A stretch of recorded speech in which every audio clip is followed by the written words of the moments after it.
2020 미국 대선. 미국은 매년 4년마다 한 번씩 대통령 선거를 합니다. 그 4년마다 하는 그 과정에 2년마다, 그 사이에 2년마다 또 연방 하원 435명 전원을 다시 선출하는 그 선거가 있고, 이번 선거는 대통령, 그 다음에 연방 상원 30%, 그 다음에 주지사 30%, 연방 하원 435명 전원을 다시 선출을 합니다. 그리고 각 주에 따라서는 뭐 주 상원의원, 주 하원의원, 그 다음에 뭐 주지사 이런 선거들이 있고, 또 없는 주들이 한 3개 정도가 이런 이 선거가 이 주에 있는 상원, 하원 선거들이 아마 없는 경우가 있습니다. 근데 이제 이번 대통령 선거를 보면서 이제 가장 큰 문제는 뭐냐면, 미국 역사상 이렇게 극단적으로 분열된 선거는 없었습니다.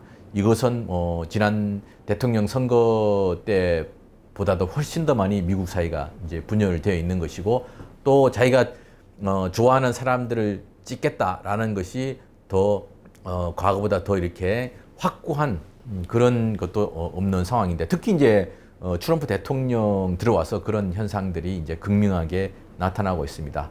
그런데 이제 여론조사를 보면 과거 트럼프 대통령이 이겼던 이 배럴그라운드, 그러니까 한 번은 공화당, 한 번은 민주당 이렇게 스윙보트하는 이런 지역구, 또 다르게 이야기하면 녹슬은 산업지역구, 이런 이제 지역구, 에팔레치안 산맥을 따라 올라가면서 조지아에서부터 시작해서 메인까지 올라가면서 그 산맥 주위에 여러 광물들이 많이 있습니다. 뭐 탄도 있었고 또 뭐 여러 철들인데, 그거를 갖고 와서 이제 재련을 해서 산업 시설들이 이제 돌아가면서, 그러면서 그 세력들이 이제 이 미국 동부 지역들을 이제 산업화 도시로 이렇게 동부와 북부 지역을 만들었는데, 거기가 지금 다 녹슬은 이 지역으로 바뀌어 있습니다. 바로 그 지역에서 지난번에 트럼프 대통령이 이제 이길 수 있었는데, 물론 그 전에 힐러리 후보가 이길 거라고 모두 다 장담을 했습니다. 여론조사에서는 그렇게 나왔습니다.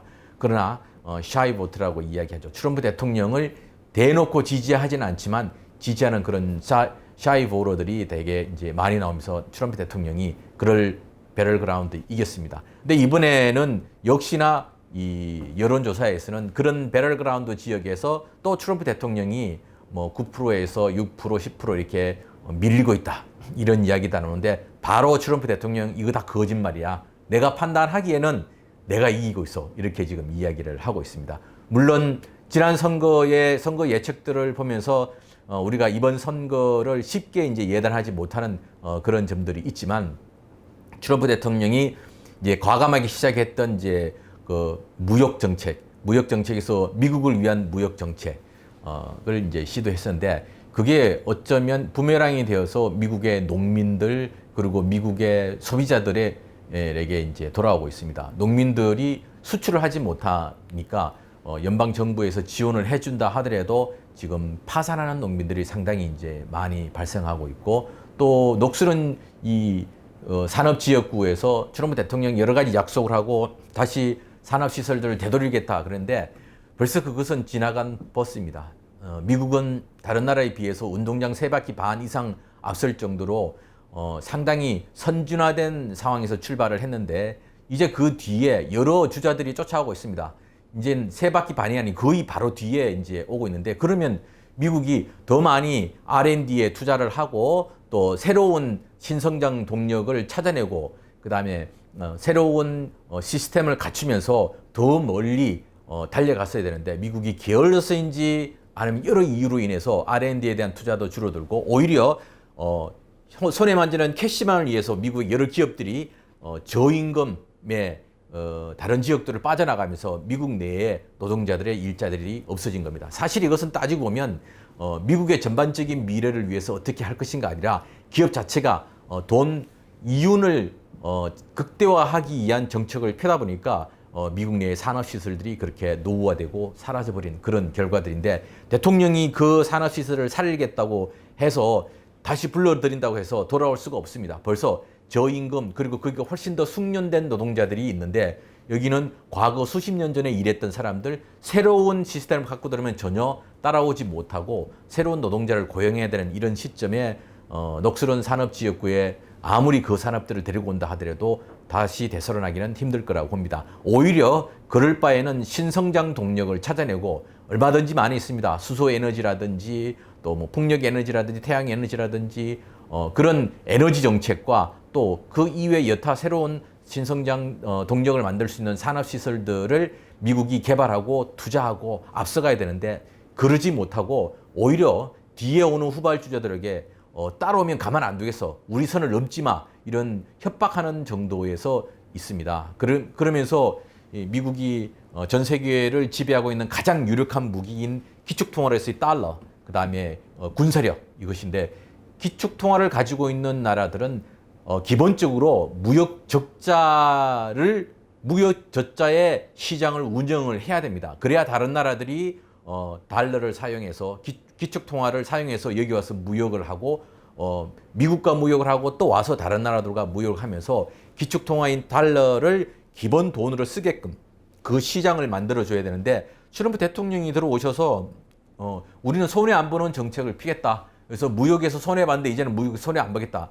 그럼 전차 달러 시장에 와서 무역을 하던 사람들이 이 달러 시장에서 벗어나게 됩니다. 그러면 기축통화로서 의미가 없어지는 것이거든요.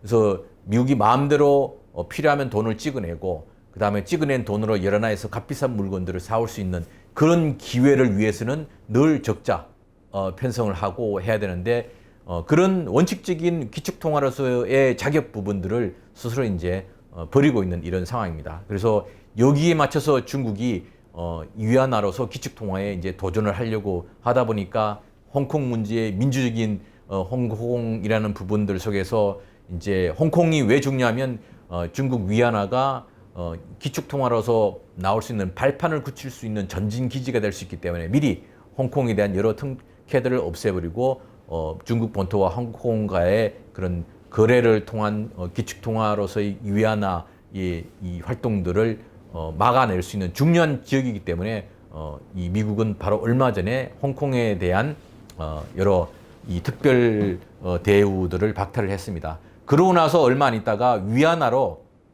영국의 BP라는 그 브리티시 피트로리움이라는 석유 회사와 그다음에 스위스의 스위스의 이 에너지 회사가 위안화로 결제를 했습니다. 이것은 이제 대단히 의미를 가지고 있는데 바로 미국의 달러의 기축통화 시장에 있던 영국과 스위스가 위안화로 결제를 했다는 것은 상당히 위안화의 영향력이 커지고 있다. 바잉 파워를 가지고 그런 활동을 하고 있다. 여기에 미국과 중국이 돌이킬 수 없는 이제 적대적 관계로 가고 있다고 봅니다. 미국이 전 세계를 주름잡을 수 있는 가장 중요한 무기 중에 하나가 달러인데 그 달러에 도전하는 위안화를 그냥 둘 수 없는 그런 상황입니다. 이런 여러 상황 때문에 지금 미국 내가 시끄럽습니다. 인종적으로도 상당히 나뉘어져 있고 백인 경찰에 의한 이 흑인들에 대한 차별, 또 코로나19에서 아시안에 대한 여러 인종들의 차별, 이런 문제들이 지금 미국 사회에 복합스럽게 나타나고 있고 또 이 코로나로 인해서 일을 하지 못하고 경제가 봉쇄된 상황에서 몇 개월을 지냈기 때문에 많은 사람들이 우선은 정부가 지원한 돈으로 살 수 있지만 그러나 계속적으로 비즈니스를 통해서 이 돈을 만들어내는 그런 구조에서 잠시 중단이 되었기 때문에 정부가 지원한 돈들이 떨어졌을 경우 어떤 일이 발생할 것인가.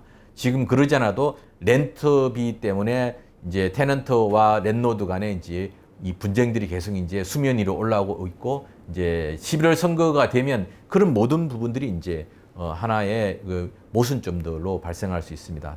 더군다나 이 선거라는 것은 이 권력을 바꾸고 권력의 이양 시기를 합법적으로 만들어주는 그런 것인데 지금 미국의 선거가 문제가 사실 많습니다. 트럼프 대통령이 계속해서 이 부재자 투표에 대해서 우편 투표에 대해서 이제 계속 이게 부정의 소지가 많다고 나는 억셉트하지 않겠다고 지금 이야기를 하는데 사실 트럼프 대통령 이야기하는 그 내용도 맞습니다. 뭐냐하면 지난 6월에 이제 뉴욕과 뉴저지에서 예비 선거를 했죠. 예비 선거를 했는데 우편 투표를 신청했음에도 불구하고 선거 끝나고 투표용지를 받은 분들이 대단히 많이 있습니다. 또 투표하러 아침에 갔는데 투표장이 문을 안 열었어요. 그래서 없는 줄 알았더니 2시간 후에 투표장 문을 연 거예요. 그리고 투표장을 바꿨는데도 아무도 몰랐어. 이런 현상들이 뉴욕과 뉴저지 이런 데서 이제 발생을 했습니다. 그건 뭐냐면 미국의 선거 시스템에서는 뭐냐면 선거하는 날 한국은 공무원들이 와서 선거를 다 하지만 여기는 템퍼리 그날 하루 임시직으로서 와서 하는 폴워커들이 많습니다. 이분들 대부분 어떤 분이냐면 리타이어한 노인분들이 폴워커로 와서 대부분 일을 하거든요. 그런데 이분들이 코로나 때문에 집에서 안 나오니까 선관위에서는 일할 사람을 구할 수가 없는 겁니다. 그러다 보니까 투표 장소를 축소하고 또 변경하고 또 대규모적으로 이제 우편 투표로 이제 돌리고 이런 상황이 이제 발생을 했는데, 근데 이제 우편 투표도 선관위에서 제대로 했다 하더라도 우체국에서 제대로 이제 배달을 못하는 일이 발생한 거죠. 뉴저지 버겐 카운티 같은 경우는 우편 투표가 하도 안 오니까 거기에 있는 사람들이 왜 안 오지 해서 가까운 우체국에 갔더니만 그 우체국에 60트레이의 우편 투표가 그냥 저 구석에 있는 거예요. 그래서 우체국 직원에게 물어봤더니만 보낼 사람이 없어서, 딜리버리 할 사람이 없어서 그러고 있대요. 아니 빨리 우편 투표를 보내서 선관위에서 오는 즉시 스캔하고 그다음에 빨리빨리 개표를 해야 되는데 그걸 못한 거예요. 그러다 보니까 지난 예비선거가 끝나고 나서 거의 3주 있다가 결과가 나온 겁니다. 생각해 보세요. 대통령 선거가 끝나고 나서 3주 있다가 결과가 나온다고 생각해 보세요. 이 전 세계에서 가장 앞서가는 최선진국 미국에서 대통령 선거 끝나고서 3주 동안 누가 당선된지 모른다. 그러면 웅성웅성 이런 일들이 발생합니다. 또 거기에 트럼프 대통령은 처음부터 우편투표 못 믿겠다고 했는데 미 전역이 우편투표를 안 할 수가 없습니다. 그러면 대통령이 나중에 본인이 졌을 때 나 이거 억셉할 수 없어. 이건 전부 다 부정선거라고 이야기하게 되면 미국이 극심한 혼란에 빠질 수 있습니다. 더군다나 코로나로 인한 여러 모순들이 지금 11월, 10월 되면 한계에 부닥치고 있는 그런 상황인데 여기에 대통령 선거 결과에 대한 승복의 문제가 발생할 경우, 그래서 지금 대단히 어려운 상황입니다. 지금 우리가 미국에 살고 있는데 코로나에 대해서 미국 시민들의 입장에서 보면 정부가 도대체 무엇을 하는가 아무도 알지 못합니다. 뭐 알아서 그냥 코로나를 피해야 되는 거고, 그리고 매년 태풍이 불면 매년 전기가 나가는데 매년 그럼에도 불구하고 매년 또 그런 것을 반복하고 있거든요. 이게 수십 년째 이러고 있는데 이 문제는 뭐냐면 정부가 아무것도 안 한다는 겁니다. 국민들의 세금으로 정부 일하는 분들이 그냥 기존에 있던 것들을 그냥 돌아가는 대로만 하지 새로운 것에 대한 도전도 하지 않는다. 이런 의구심들을 가지고 있는 것입니다. 그래서 이제 다시 이제 코로나로 돌아오면 아시다시피 전 세계에서 코로나의 확진자가 제일 많고 사망자가 절대적으로 많은 나라가 지금 미국 아닙니까? 물론 서구 유럽도 마찬가지입니다. 우리가 평소에 느꼈던 선진국이라고 생각했던 나라들이 막상 위기가 발생하니까 아무것도 할 수 없는 시스템과 아무것도 하지 않으려고 하는 이 공무원 인력들이 이 서구 선진국 사회에 존재하고 있다는 겁니다. 그래서 제일 많은 확진자가 나오고 제일 많은 사망자를 낸 것이 바로 미국과 서구 유럽에 있는 서구 선진국들입니다.